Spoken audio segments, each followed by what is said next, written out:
Hey, what's up and welcome. The sun is shining and the magpie is casting. Coming to you guys right now with a 1 versus 1 live battle.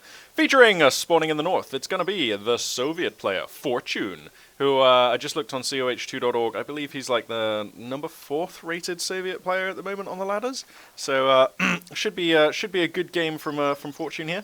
And spawning down in the south, it's going to be the Overcommand West Forces of PaoJ, who I believe is like the number 6 rated Overcommand player on the ladder, something like that.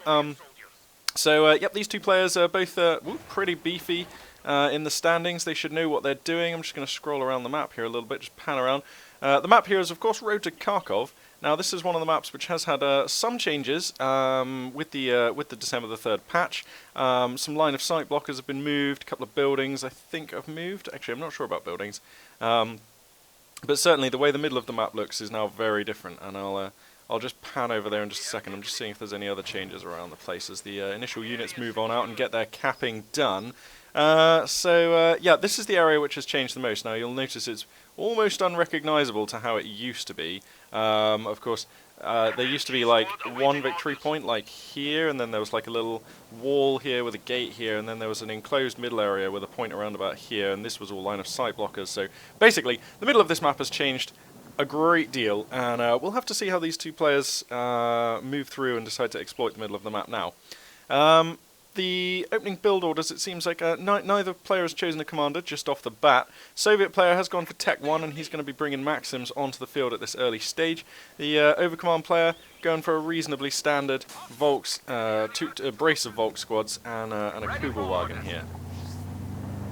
Of course, this is the Nubelwagen, which can capture points and does actual damage to infantry units and has a slightly additional armor as well. And I'm not sure he wants to take on this Maxim. This seems very strange. I think he needs to get that out of there. Yep, there we go. I'm not even sure what the point of staying there was, because it just seems like he's traded 2/3 of the health of his Kubelwagen for nothing there, and that represents, you know, half a level of veterancy almost on this Maxim heavy machine gun. So I have to assume that that was a little mistake in micro there from PaoJ. Probably he gave the Kubelwagen an order and it began to respond in a way he didn't want to, like it started going forwards or trying to turn on the spot or something. As I take a sip on my tea, of course it is early in the morning here in Great Britain. I had the honour of being in our nation's grand capital, London, on the weekend, and that was great fun. London's a pretty fantastic city. I might have to figure out some way of living there sometime, because it seems really like tons of good fun and there's loads of cool people there. This is all a complete tangent, of course, because there's no actual fighting occurring right now on the map. But yeah, London, if you haven't, go check it out. It's pretty cool. Heavy machine gun team prepared for combat. So, let's see. This building seemingly as dominant as it was. Let's see. So they have moved some buildings. There used to be another building here, which was really strong for the player in the south, particularly to get an MG squad into. This building here. It seems like that squad, that building has been removed. And I was looking in the balance changes here. And it says that the changes to this map were for balance, so I can only assume that that building there was just performing too well for certain factions who could have access to an early machine gun, perhaps. Speaking of changes in the December the 3rd patch, as we have a scuffle here beginning in mid, we've got a Kubelwagen going to try and get a run-by on this Maxim. Where on earth is he going? Oh my goodness, he's going to run straight into another Maxim. This feels a little awkward to me. Where's this Kubel going? Just getting some recon information, but going pretty deep to get it. And seemingly this Maxim's going to pick up and move. I think this Maxim at the back wants to deploy. There we go. That's going to catch these Volks in the arc, allowing this Maxim here to escape unscathed. But yeah, I was having a look through the December the 3rd balance changes at the Soviet changes, and I think that they're probably the least changed faction. Basically no actual changes to any units, just changes to the commanders, bringing them in line with how Relic wants to be doing commanders these days. A few changes to some of the commanders, but none of these commanders on this roster here for Fortune. So I won't go into discussing the changes to the Soviet commanders, but it's basically any commander which had anything that messed with veterancy or the resource system has now been changed, pretty much. Anyway, Storm Pioneers here, they're going to force a fallback from these engineers who have the flamethrower upgrade. They're going to have to get on out. The Battle Gripper HQ for the Overcommand player just now deploying in this location, and this is a nice location. I myself use this spot from time to time on this map. You've got quite a lot of heavy cover and structures to defend it from, so that's all pretty good. Kubelwagen here has dived through the lines, and I have to imagine that that's going to be forfeit. This Maxim, if it gets a sensible arc here, should be able to... Well, actually, maybe not. Oh dear, yeah, gets some shots into the Kubelwagen, but the Kugel's going to escape for now, but it's just going to run into the arc of another MG. And somehow it's still going to survive? Amazing. That extra armor really being very useful. An old Kubelwagen would have just been destroyed instantly, pretty much, by that first Maxim, I would have thought. Anyway, two-man squad of Volks Grenadiers out on the map, getting some stuff done here. Of course, they'll be looking to fall back towards this battalion HQ. The forward fallback research is coming down on this at a very early time. I really like this. This is similar timing to when I tend to get this upgrade, so that'll be saving PaoJ a lot of manpower and stuff like that. Because the funny thing is, if you're walking squads back to this building slowly because you haven't researched the forward fallback research, rather than pressing the fallback button, then you actually stand to lose men and things. So the forward fallback research actually starts paying for itself in terms of manpower pretty early. So yeah, it's just a good one to get if you're going to put that building in a forward position, I think. So anyway, seems like we've got a squad of conscripts down here in the south. They pushed up pretty far and have managed to garrison a building. They've also crucially decapped the fuel point here for the overcommand player. So the fuel income right now, there is some discrepancy. The allied player Fortune, he's up at 26. PaoJ down at plus 19. So here come a couple of squads of Volks in response to this, and they're going to try and get some work done. But little do they know, there is a Maxim gun in their behind them, and that is going to start suppressing them. This is quite frustrating. So some very nice positioning and decision making here from Fortune. And the great thing is actually where this Maxim gun is, it's actually going to decap this munitions point as well. So yet more resources being denied to the overcommand player. I imagine this Maxim will now have to get out because it's been flanked by Storm Pioneers. There's another squad of Volks here and things are looking pretty bad. But hey, he's forced the fallback out of one of these squads of Volks, and most of the overcommand forces are pretty much all down here. The only thing that isn't is that Kubelwagen. So definitely a worthwhile maneuver from Fortune. That's paid for itself. These conscripts going to URA and GTFO here. Now, another Schwerer Vermacht Schlepper was created, and the mechanized regiment headquarters is being constructed just behind the battle group at HQ. So, looking to establish this region as his forward base area is PaoJ. So, reasonably typical on this map, even after the changes. I mean, before the changes, I always used to put my forward base either there or here if I was spawning in the south. So that's all pretty typical stuff. Scoreline right now, just about a 15-point difference, 14-point difference. Slight lead there for Fortune, which he's going to be looking to increase actually, as he has a number of squads out capping the victory points along the centre line of the map. Road to Kharkov, of course, a pretty narrow map, not much opportunity for flanking and so on. Well, there is opportunity for flanking, but it's much more limited than on some maps. And the Tank of E Battalion Command has finished here for Fortune, and he's going to get a T-70. Possibly looking to preempt a possible Panzer II Lukes out of PaoJ, which we could see constructed shortly. Of course, the T-70, ever a very good light tank, and it counters the Panzer II Lukes nicely. Got an incendiary grenade coming out from these Volks Grenadiers. That's going to force the fallback on this MG, and PaoJ has chosen his commander. He's gone for the scavenge doctrine, so we see the Jaeger light infantry out on the field doing their thing. The accurate long-range marksman infantry, very good at. They have sprint and they can plant booby traps and so forth.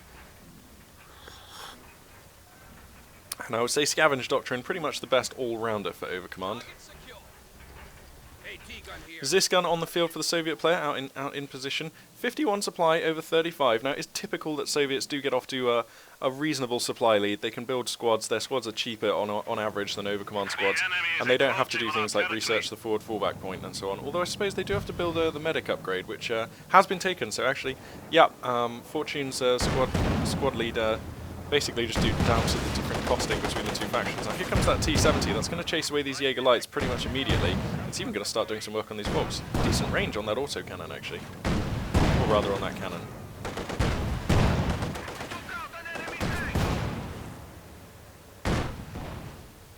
Overcommand forces getting some work done in the north, and let's just crack the tack here and have a look at what's going on. So, the Overcommand forward base is in a very nice position, allowing him to access the northern two, or rather the north and the middle victory point, pretty quickly. But he doesn't have very many units, and I suspect that if the Soviet player is able to rally for a large assault, he can get some work done. There's two Maxim guns, a number of conscript squads and things, and if you could get this gun in range of these buildings, that would be really good. However, here comes a Puma, and of course this is going to be the answer to the T-70, or at least I'm sure PaoJ is hoping it's going to be the answer to the T-70.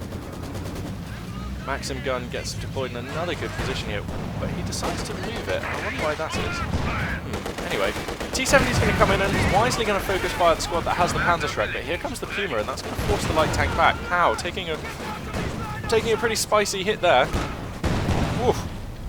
Range on the Puma is pretty intense, and of course he set that to prioritise vehicles, so it'll look to pick out the light tank if it can. Light grenade barrage there, the infiltration package coming off of those Volksgrenadiers. That's going to force this Maxim to get out and repair. And the T-70 is going to make itself scarce. It knows it has to respect, or rather Fortune knows he has to respect the Puma there. Obviously that's a fight that the T-70 is pretty much never going to win. Ah, booby trap is being used. Oh, that's really nice. It's not often I see this ability being used, but I do really like it. So there we go. The Northern Victory Point has now been booby-trapped by these Jaeger Light Infantry.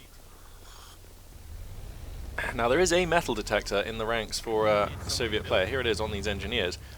But it's not up in that area of the map, and we could see a Soviet unit blown to pieces, or substantially blown to pieces, from that booby-trap. We'll have to see. Puma here is just going to start harassing some conscripts. It's not very good against infantry, of course, but it can do some work. There we go. And, you know, crucially, you can chip up a little bit of veterancy.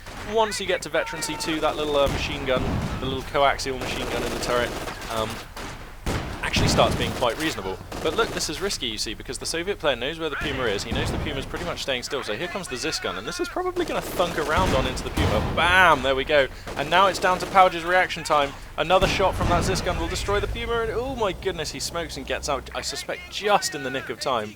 The rate of fire on the Zis gun, like all anti-tank guns, is pretty reasonable. And we've got a large move out here from the Overcommand player. PaoJ committing a good 4 squads up here in the north. Okay, maybe just 3. One's falling back. Oh, mines positioned on the doors. Seems like Fortune has identified that he's playing against the Scavenge Commander. He's putting mines on the doors of the buildings. What this does is when you try to spawn Jaeger Light Infantry in the building, they just instantly blow up, because they actually spawn right on the doorway to the building. So they just boom, they just blow up.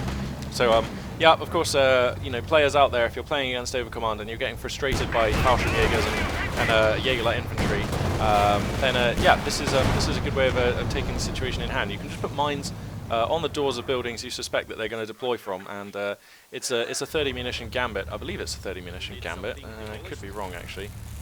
Yeah, 30 munition gambit, which if it pays off can take out a very expensive infantry unit, or at least cripple it and force it to fall back rather than backstabbing you, which is also of course very much worth it. As I just have a sip here on my tea. A Maxim here gets deployed into a great position. We could see an incendiary come out, but actually, you know what, this is a crossfire of Maxim, so it's seemingly quite likely that, yep, these Volks are going to have to fall back. And the sprint being used on this Maxim, so how much does this cost? Like 10 munitions? Yeah, interesting choice, using sprint. I guess he just really wanted to get in position to hold off this wave, and I reckon these 2 Maxims, if they deploy sooner rather than later, this Maxim's going to try and get into the building, which I'm not sure. Where is this Maxim going? He surely needs to start using this one. We've got a big fight in middle though. The Puma's going to find the T-70 and get some work done. Now there's a Zis gun screening the Puma. Wow, and that's going to get a great hit. 2 more Maxims here, also suppressing.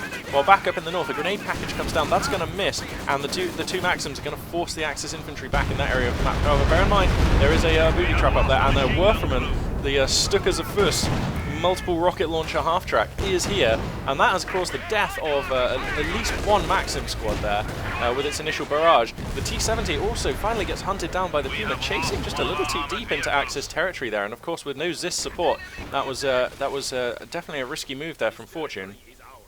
So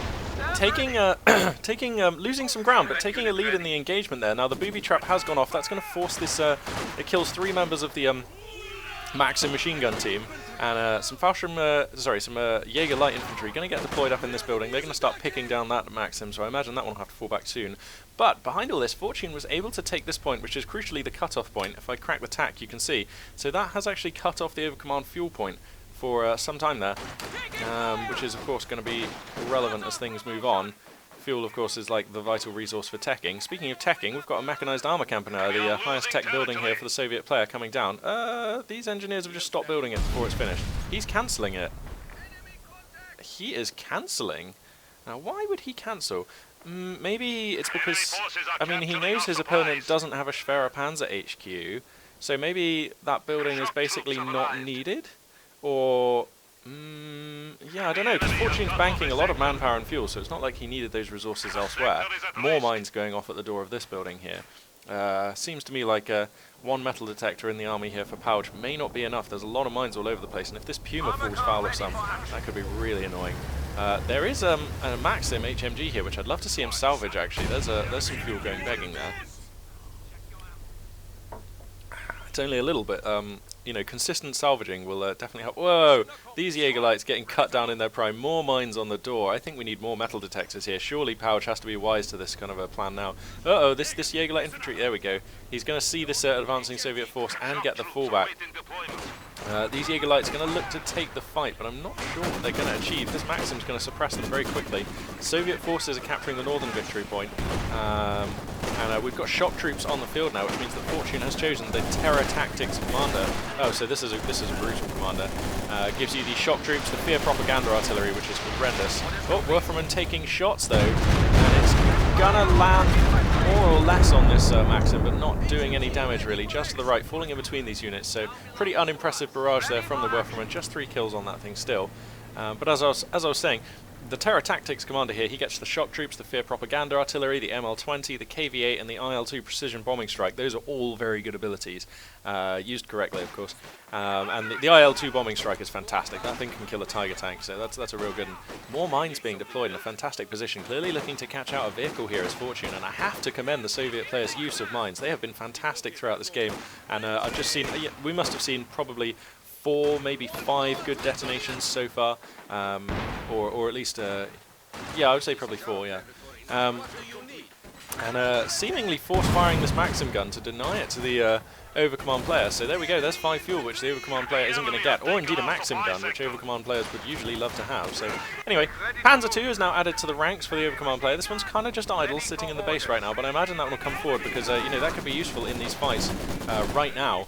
And shock troops here, they're going to chase down these Jaegerlights actually. Oh dear, these Jaegerlights need to fall back. Wow, shock troops at this kind of range do immense amounts of damage because of course they all have PPSH submachine guns. And a salvage coming down here at the rear, but of course he does have scavenge doctrine, which means that it's going to take him longer to salvage this than usual. And anyway, here comes the Panzer II, so the Zis gun is set up in a great position.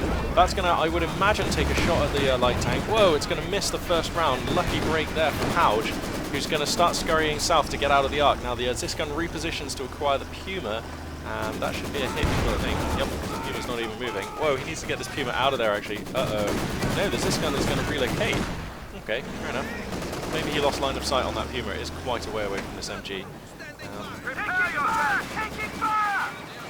So the Panzer II has 2 kills. Remember, this thing now costs 65 fuel, and it now does less damage against vehicles most of the time. But it's still very spicy, and you can still get it out a lot earlier than even PaoJ has here. You can get it out super early if you build that mechanized regiment HQ first.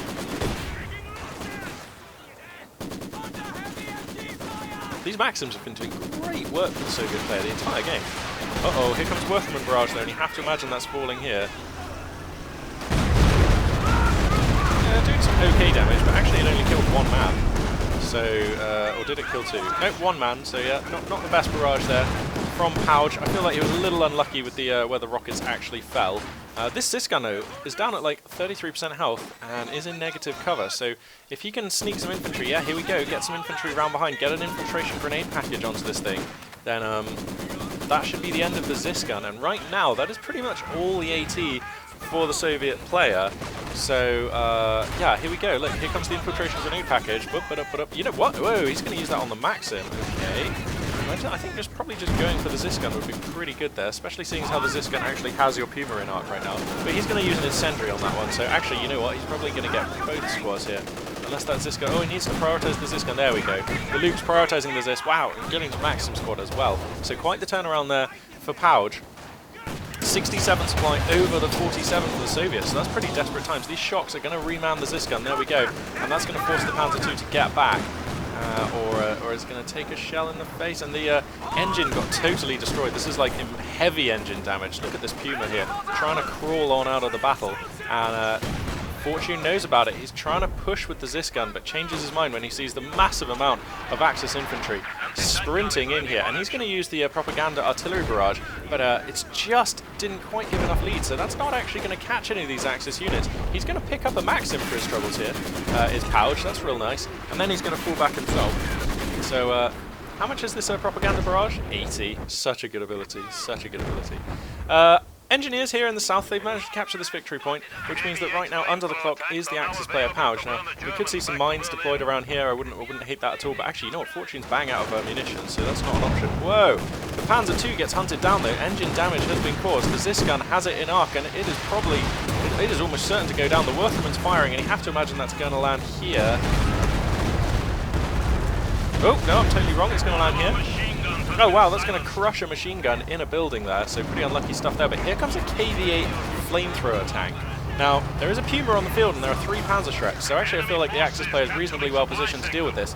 But the KV-8 does such fierce amounts of damage to infantry that even if you're prepared for it, it can still really, really hurt if it just gets a few nice licks of flame over your squads. The Storm Pioneers are forced to fall back, but they're on such low health, and there's the focus fire. Savvy Russian player here knows exactly what he needs to do. And there's a squad wipe on an expensive engineer squad. Now he's driving right into the heart of the Axis player's base. I'm not sure about this. The Puma here also taking this fight from far too close a range, and he's getting hit by a Zisgun. He needs to get the Puma out. Oh, the Zisgun gets another fantastic hit. The smoke is used, and the Puma's going to take a dive, but is not actually using its smoke. Wow, I think the Zisgun, wow, there was a chance the Zisgun could have gotten shot down here. But anyway, not going to be the case this time. That Puma is super weak, and there are no engineers on the field to repair it, so he's going to have to drive it on over to the Mechanized Regiment HQ, although those guys are still currently repairing the Panzer II. So, and you can't micro them, so they may not repair that Puma for some time, which means if the KV-8 gets repaired and comes back in, it may have a window here to get some real work done. We'll have to see how quickly the Soviet player can repair that versus how quickly the Axis player can repair the Puma. Yeah, you see, you can't micro these engineers, and they've just selected to repair the Panzer II. So there we go, Panzer II now repaired. So the Puma eligible for repairs just now. But those Mechanized Regiment HQ engineers don't repair very quickly either. So anyway, Maxim gets set up in a decent position here. 3-star veteran Maxim, that one. So pretty spicy stuff. And the Soviet player right now, despite having suffered a few squad wipes and some unlucky losses, is pushing Resurgent right now across the field, looking to address the victory point situation where he has actually fallen behind by just about 40 tickets. 40 tickets now on the button. Panzer II gets deployed here to deal with the shock troops. That's going to force the fallback from one squad, possibly the second. I think it's Veterancy 1 at the moment, which of course gives it the ability to turn on the Predator camo and go invisible. You only think I'm joking, it genuinely has that ability. Which I'm sure you all know. Anyway, 2 Zisguns at the back here need to be slightly further forward, and a lot of Soviet frontline infantry right now is on the retreat. KV-8's being repaired, but it's not nearly there, and the Puma's ready. That Puma's now 2-star, remember, and at 2-star, its DPS sees a heavy uptick. 2- and 3-star veterancy are the two most important for the Puma, and they transform it from being just good to being utterly great. So, yeah, this Panzer II kind of facing an interesting direction, but I guess he's fine. There's a lot of infantry in front of him. He knows it's not going to get ambushed, so he's probably just happy with the positioning on that Panzer II. The KV-8 heavy flame tank ready to return. 7 kills, half a level of veterancy on that tank right now. And if I crack the tack, you can see there's been a phase of dominance here for the Open Command player. So he's securing the middle line of the map, actually crucially not taking the northern victory point though. And here comes the Soviet assault. All units redoubled and ready to go. And there's a second KV-8 moving in just from the west of this screen right now. So look to see that slam into the Soviet forces. The Puma's going to get committed. And wow, a squad wipe comes down on a squad of Volksgrenadiers who were somewhat vetted up with a Panzerschreck. So a painful loss there for the Axis commander. The first KV-8 is going to pull on out. The second KV-8 is just now coming in from the west. So the good old 1-2 KV-8 punch here. Uh-oh, that booby trap is very close to the flames. Oh, it could have blown up there. Could have blown up the Axis infantry, but that's not going to happen. Wertherman's barrage comes down, but that kind of just misses. So not the best of shots coming out from PaoJ so far. That Wertherman has only really scored 1 hit out of like 4 or 5 barrages. The Schwerer Panzer HQ is actually going to get some work done. It's probably going to pick up a Zisgun, which is super annoying, especially with, yeah, those Jägerlights should be able to finish the job. 3-star Maxim gun, though, may well suppress them. Oh, dearie me, this KV-8 just flaming left and right, getting a lot of work done. Most of the Axis forces right now back here trying to reinforce, and Soviet shock troops capturing the north victory point, conscripts capturing the south one, and I imagine this Zisgun is going to position onto the middle victory point. Although, actually, you know what? That seems like gone advanced too far, and he's just going to position it back here in in some soft cover. And oh, just as I say that, he's going to come forwards. Of course, now there is a booby trap here, so this could be painful for the Soviet player. Oh no, that squad's pretty clustered as well. Oh my goodness, that's just a squad wipe from that booby trap. Very unlucky there for Fortune. Got a feel for him there. That always sucks when that happens. And, of course, Soviets are one of the teams that can give as good as they get, though, because Soviets do have that commander who lets you booby trap points as well. So anyway, Puma in a fantastic position. That's probably going to spot this KV-8. Bang, there we go, getting some damage in. Whoa, actually not nearly as much damage as I thought. Uh-oh, Volksgrenadiers clustered up here. The flamethrower tank is going to look to disrupt them whilst flaming them, and whoa, tons of damage comes on. You know what, those two Shreks with the Puma and this Rakettenwerfer down in the south, which I didn't spot, that's going to take out a KV-8, and that's a big deal right now. Those are like 145 fuel, so not a cheap investment whatsoever for the Soviet player. Now, he still does have a KV-8, and here it comes. The tanks of the Soviet player far from extinguished from the field, but that's quite a setback, losing one of them. Now let's take a look at the Soviet player's base. Does he? No, he has not established that mechanized regiment HQ. And I kind of have to feel like actually just some T-34s would have done really well. Possibly, because they're only 80 fuel, which is only 10 more than the Puma, so you can totally bully a Puma with 2 T-34s, and you can pretty much bully everything else that the Axis player has with 2 to 3 T-34s. So, I don't know, maybe that's a little oversimplistic, and I know the T-34 isn't in the best place right now, so I could be completely wrong. But it seems to me like there was an opportunity here for some of that.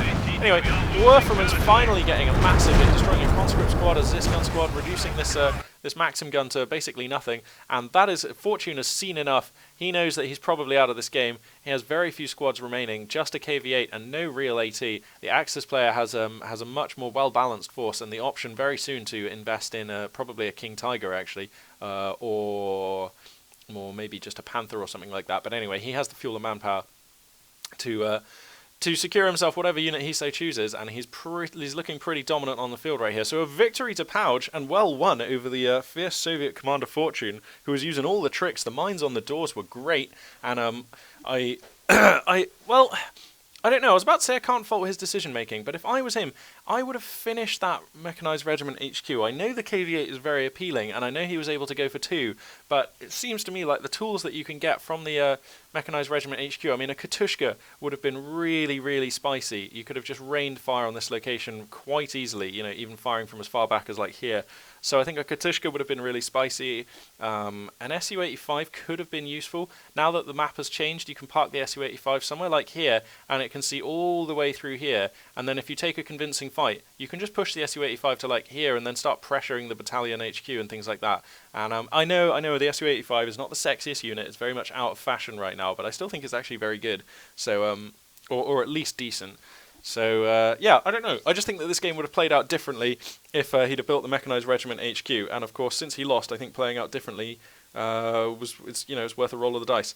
But, of course, you know, he can't see the future. So, you know, the 2 KV-8s also pretty spicy.